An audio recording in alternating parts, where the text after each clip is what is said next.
Industry কোনোটাই সহজ না, ইন্ডাস্ট্রি কোনোটা সহজ হওয়ার কথা না। We are talking about industry, মানে এখানে লাখ লাখ মানুষ কাজ না করলে ইন্ডাস্ট্রি বলা যায় না আসলে। সো লাখ লাখ মানুষ যেখানে কাজ করছে সেখানে একটা অবস্থান হোল্ড করা ইজ ভেরি ডিফিকাল্ট। ঘুমায় ঘুমায় এখানে কেউ আসে না, অনেক কষ্ট করে আসতে হয়।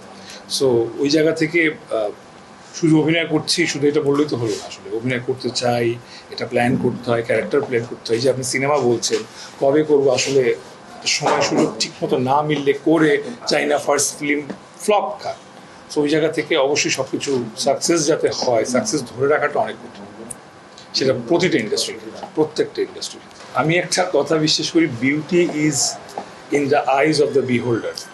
মানে যারা আসলে সুন্দর বলে তারা নিজেরা সুন্দর মনের মানুষ না হলে সুন্দর বলা সম্ভব না। সো ওনারা এত চমৎকার মানুষ দেখে আমার ব্যাপারে ভালো ভালো কথা বলছে। আমার একটা প্যাটার্ন অফ গল্প আছে, আমি পছন্দ করি এই প্যাটার্নের গল্পগুলো কাজ করতে। এটা একটু একটু নন কমার্শিয়াল, মানে একদম মাখা মাখা রোমান্স আর ফাইট সিন থাকবে ওরকম না। আমি ওটাকে ছোটো করে কিছু বলছি না, আমার একটা প্যাটার্ন আছে যে একটু গল্পর মধ্যে দিয়ে একটা জার্নি বলতে চাই।